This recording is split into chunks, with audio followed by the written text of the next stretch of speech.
Picture this. Over the last 72 hours, Washington hasn't just been busy, it has been shaken awake. Federal judges removed at a scale never seen before.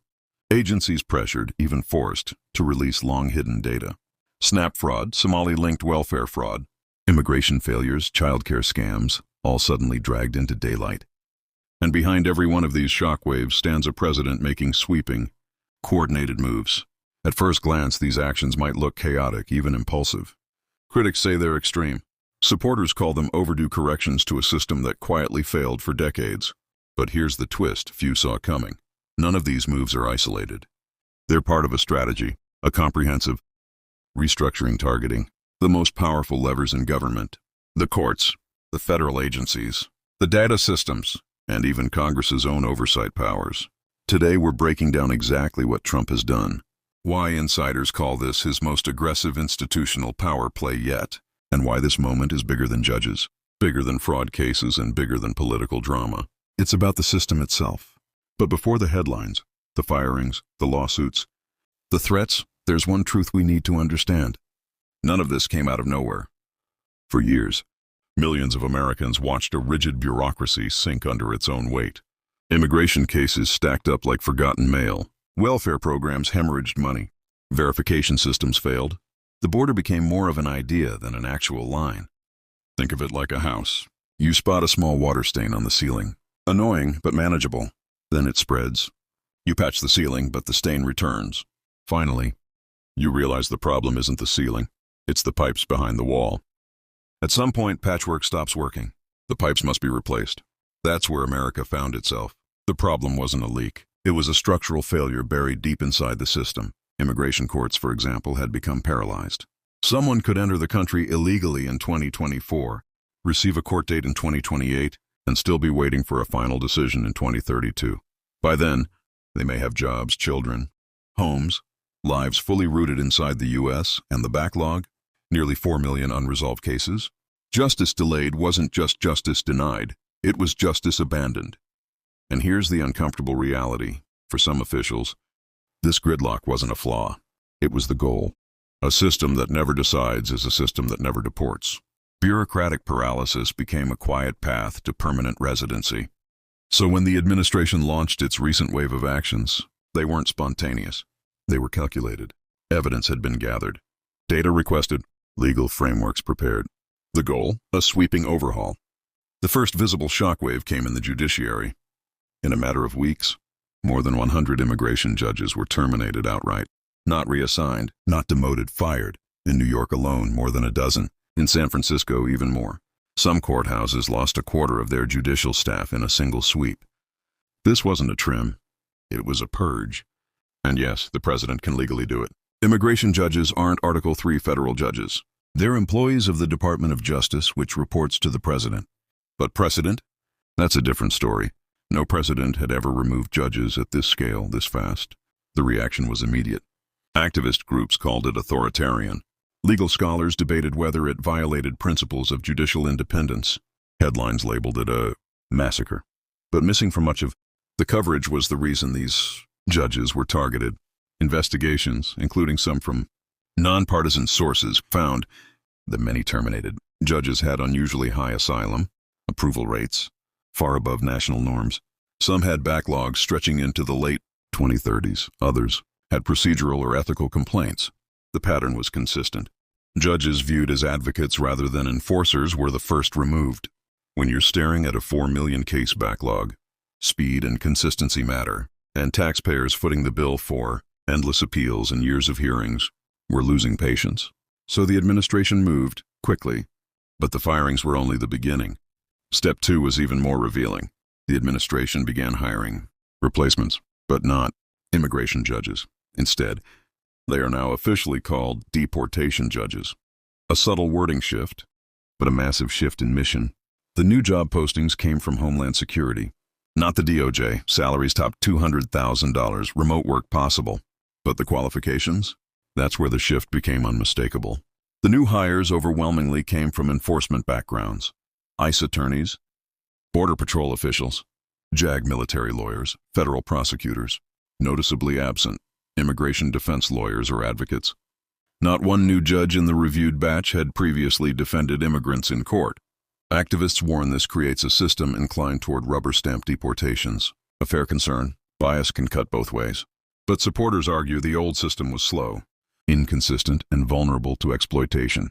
When fraud, false claims, and vanishing court absentees became routine, they say reform was inevitable. But the courtroom overhaul was only the first act. The next fight moved into finances, the bloodstream of federal programs. SNAP, the Supplemental Nutrition Assistance program, serves over 40 million Americans. It's also a program long suspected of widespread fraud. The administration requested detailed records from every state: names, addresses, social security numbers, immigration status, benefit amounts. Roughly half the states complied, mostly red states. More than 20, nearly all blue, refused. California, New York, Minnesota, all cited privacy concerns. They accused the administration of using welfare oversight as a backdoor immigration enforcement tool. Lawsuits followed. Funding freezes were threatened. Courts split on rulings. But here's the deeper issue. This wasn't merely about food stamps. It was about control. If states can refuse federal oversight for federally funded programs, the entire accountability system collapses. It becomes a trillion-dollar honor system. Fraud isn't theoretical. It's real. Cases of people collecting benefits in multiple states, deceased individuals still receiving payments, non-citizens enrolled without eligibility. And when states refuse transparency, the obvious question surfaces: what are they hiding? That question became unavoidable in Minnesota. Ground zero for one of the largest welfare fraud scandals in recent memory. Investigations found widespread fraud across child care programs, SNAP trafficking, housing assistance, and identity misuse. Much of it connected to organizations within the Somali community, not because of ethnicity, but because networks of interconnected organizations exploited verification gaps. Whistleblowers warned state officials for years. Audits flagged irregularities. Hundreds of employees raised concerns. But political will was lacking. Fear of appearing discriminatory meant the fraud continued unchecked. This failure hurt everyone: taxpayers, legitimate recipients, and honest members of the Somali community whose reputations were damaged by the actions of a few. When Trump condemned Minnesota leadership, including Ilhan Omar, the backlash was fierce. His rhetoric was harsh, but the underlying issue remained. A system unwilling to enforce accountability will eventually collapse. Zooming out, the fraud wasn't confined to Minnesota. The Small Business Administration saw billions stolen in pandemic relief. Social Security paid benefits to deceased individuals for years. Disability approvals relied on fraudulent medical claims. Immigration fraud exploded, with duplicate identities and fabricated asylum stories. The thread connecting all of it: a government infrastructure so fragmented that its databases don't talk to each other. A person could defraud California, move to Nevada, and start over without being flagged. It's not just mismanagement. Some argue it's intentional, because a bloated, inefficient system creates more government dependency, and dependency can translate into political power. And that brings us back to the present moment. The judge removals, the data seizures, the hiring of enforcement-aligned judges, the welfare audits, the threats to freeze funding. This isn't a series of policy actions. It's a coordinated attempt to rebuild the system from the inside out. Whether you support it or oppose it, one thing is clear: America isn't just patching the ceiling anymore. It's tearing open the walls and replacing the pipes. You're buying future votes by making sure the system is too broken to fix. At least that's the accusation. And while it may sound cynical, even exaggerated, the pattern is hard to ignore. Because every time someone proposes tightening eligibility requirements or increasing verification, the backlash is immediate, loud, and emotionally charged. The narrative becomes predictable. You're starving children. You're attacking the vulnerable. You're heartless. You're cruel. But beneath the noise lies a simple truth. Eligibility requirements exist for a reason. Guardrails exist for a reason. When those guardrails are loosened or ignored, it's not the wealthy who benefit, it's fraudsters. And every fraudulent dollar paid out is a dollar that doesn't go to someone who genuinely needs help. That's not compassion. That's dysfunction, which leads us to one of the most controversial developments of all. While the judge firings were underway, while the SNAP data battles were escalating, while audits exposed fraud networks that had thrived for years, Trump began hinting at something even larger, something structural, something that struck at the heart of American governance. He began calling openly for reshaping executive power itself. He floated eliminating the filibuster, a Senate rule that has stood for generations. He suggested removing additional layers of independence from immigration judges. He proposed streamlining deportation decisions to the point where some could be nearly automatic. And he argued forcefully that the presidency needs greater authority because Congress has proven incapable of addressing national crises. This is the point where even some of Trump's staunchest supporters shifted uncomfortably in their seats. Because the filibuster, for all its flaws, plays a unique role in American politics. It forces compromise. It slows down extremes. It ensures that no single party, Republican or Democrat, can bulldoze its agenda without at least some bipartisan agreement. Eliminating it might feel like a victory today, but what about tomorrow? What about the day the opposing party controls everything? Do Republicans really want Democrats to wield that same unrestrained power? Trump's argument, though, resonates with many. He points out that prominent Democrats have already vowed to eliminate the filibuster the moment they regain unified power. They've spoken openly about packing the Supreme Court, adding new states to secure more Senate seats, and rewriting the rules of political engagement for decades. So why, he asks, should Republicans respect rules the other side has publicly promised to abandon? It's a powerful argument, especially to those who feel they've been losing the cultural battle while trying to stay principled. But it's also a dangerous one, because once you dismantle institutional safeguards, you can't easily put them back. The genie doesn't go back in the bottle. The guardrails, once removed, are gone forever. Even within Trump's own circle, the debate has been intense. Treasury officials and key advisors argue that America faces multiple crises: a border crisis, a fiscal crisis, a cultural crisis, and crises require decisive action, not endless debate. They point to immigration backlogs, congressional paralysis, and state-level defiance on welfare data. How do you fix a broken system when the system itself prevents you from fixing it? But others, constitutional scholars, conservative judges, even some former GOP officials, warn that this path is the first step toward authoritarianism. Not because Trump is a dictator, but because the precedent he sets will outlive him. You might trust Trump with more power, but what about the next president? Or the one after that? Power doesn't evaporate, it transfers.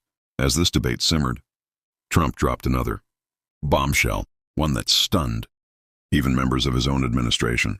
In a press conference, he confirmed the U.S. is considering airstrikes on land in Venezuela, not naval interceptions at sea, not surveillance. Actual strikes on Venezuelan territory targeting cartel networks, drug manufacturing facilities, and smuggling routes. The legal justification?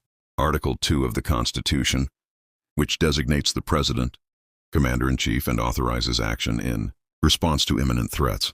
The administration argues the drug crisis, claiming hundreds of thousands of American lives constitute such a threat. Therefore, neutralizing the source is self-defense. Critics erupted immediately. Senator Chuck Schumer and others invoked the War Powers Act, which requires congressional authorization for sustained military engagement. Bombing another country, they argued, is not a defensive action, it's an act of war. But historically, presidents have ordered military strikes without congressional approval repeatedly. Obama did it in Libya, Syria, and Yemen. Trump did it during his first term against Iranian targets. George W. Bush did it after 9/11. The precedent is long, complicated, and politically selective. Still, airstrikes inside a sovereign nation, even a failing narco state like Venezuela, raise the stakes dramatically. It's one thing to intercept boats. It's another to drop bombs inside another country's borders. That's the kind of action that can spiral, drawing in regional powers and creating diplomatic chaos. Trump's defenders counter that Venezuela under Maduro is barely a functioning state. They call it a cartel wearing a government's uniform. They argue that diplomatic courtesy to a criminal regime is absurd when Americans die from its exported poison. But critics fear unilateral. Military action sets a precedent that future presidents could abuse. While foreign policy grabbed headlines, another development quietly unfolded within federal agencies, one with even greater long-term implications. Congress subpoenaed Special Counsel Jack Smith. They demanded answers about his appointment, his authority, and the constitutional basis of the entire special counsel system. Why now? Because a recent ruling in Florida concluded that Smith's appointment was unconstitutional. The reasoning: the Constitution allows the president to appoint officers with Senate confirmation, but special counsels are appointed by attorneys general, confirmed by no one, accountable to no one, yet wield enormous power. If Smith's appointment was unconstitutional, then his actions could be invalidated. Every indictment, every subpoena, every interview, all of it could collapse legally. And beyond Smith, the entire special counsel system, used for decades, could crumble with it. This ties directly into the theme of the moment: control. Who controls investigations? Who controls oversight? Who controls accountability? Trump's team wants to ensure that unelected, unconfirmed officials can't launch politically charged investigations without full constitutional grounding. And that brings us to the deeper insight. Everything that's happened, judge firings, welfare battles, airstrike threats, special counsel investigations, is connected, not random, not reactive, coordinated. Trump's strategy rests on three pillars: courts, data, and enforcement. Courts determine immigration outcomes. If judges favor leniency, the system clogs. If judges prioritize efficiency and enforcement, cases move. Data exposes fraud, duplicate identities, ineligible recipients, and non-citizens enrolled illegally. Enforcement ensures that laws aren't just written, they're followed. Over the past weeks, Trump has moved on all three fronts simultaneously. He removed judges and replaced them with enforcement-focused appointees. He demanded welfare records and punished states that refused. He escalated deportations, intensified fraud prosecutions, and explored military options abroad. This isn't chaos, it's coordination, and it's reshaping the federal government faster than any administration in recent memory. Will it strengthen America or strain it? That depends on what you value. Faster deportations, reduced fraud, and stronger executive action will appeal to many. Others fear eroded checks and balances, weakened oversight, and destabilized norms. History rarely offers clear lines between good and bad. It offers choices, consequences, and perspectives. What's unfolding now will be judged not in days but in decades. And whether you support or oppose these changes, one thing is certain. We are living through one of the most sweeping restructurings of executive power in modern American history.